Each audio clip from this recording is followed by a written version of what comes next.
question. Does Reverend Ntim Fordjour have evidence? Sorry? Does he have evidence?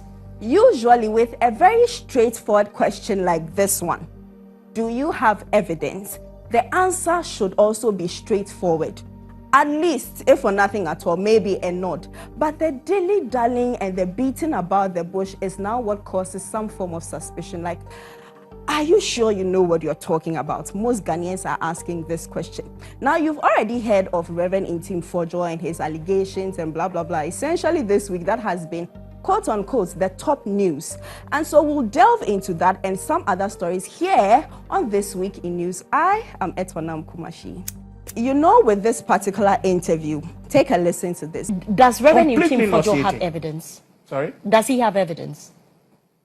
How do you find out if he has evidence? I'm asking you. I'm coming. I will answer your question. How do you ask if he has evidence? To send 20 NIB gun-wielding people to go and ask him? That's not what I'm asking. I'm asking you, but that's Richard, what they have done. I am asking you. Does he have evidence? Let me tell you. You asked a question earlier to answer your question of evidence. Already I've told you that you are not expecting Ntim Fordjour to carry a handful of... Well, I'm getting... That's fine, but I'm asking so what evidence are you asking for? You, as the director of communications for the party, and someone who has been following this matter very closely, you were in his house yesterday. Are you personally...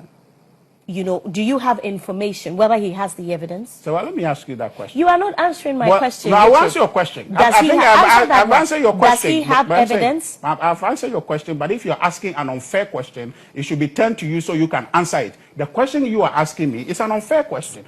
Richard, Ahiagba says that the question is unfair. But you know what MPP feels is highly unfair? The NBI raiding Reverend Ntim Fordjour's home. In fact, the big wigs essentially stormed his home and said that if they are going to conduct any arrest, then they should arrest all 88 members of parliament. Quite an interesting turn of events, but Felix Ofosu-Kwakye has already said, addressing the nation, that they came here because they had maintenance issues, they needed to refuel. But Reverend Ntim Fordjour is also saying that is not all there is to the case, and so there should be some form of investigation. But the thing is, if you are going to call for a probe into something, then you have to give very concrete reasons why there should be some form of investigation.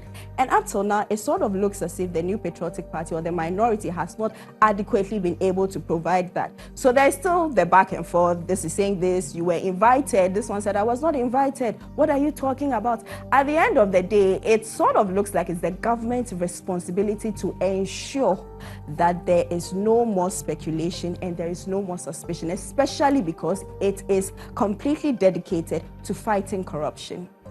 But the members of parliament for MPP are not the only ones that are disgruntled here in Ghana.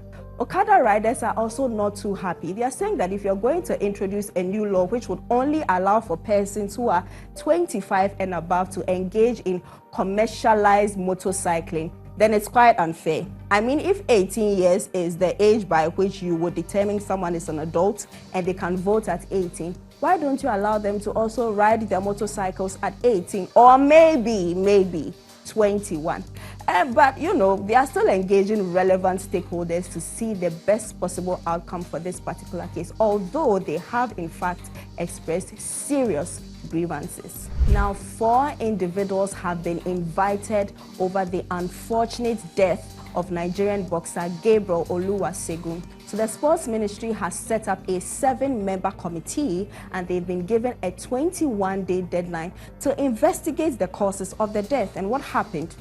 In terms of security, in terms of the circumstances that led to his death, the sports ministry is essentially saying that give us some answers. Let's know what went wrong so that this unfortunate incident never takes place again. It is the view of the ministry and by extension government in Ghana that let's take a cue from what happened and see how we can work together to improve our sport. The Scottish woman Grace Davidson welcomed her baby daughter. It was not just good news. She also made history, being the first UK woman to have a child from a womb transplant. So Grace Davidson didn't have a womb. She was born with a rare condition that does not allow her to have a womb to house her baby.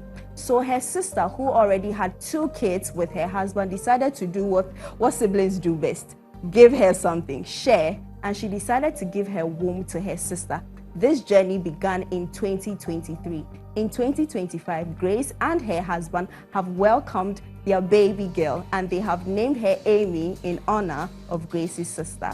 There are more stories on starfm.com.gh as well as all our social media platforms. Do check it out. Once again, I am Etornam Kumashie. Do enjoy the rest of your weekend.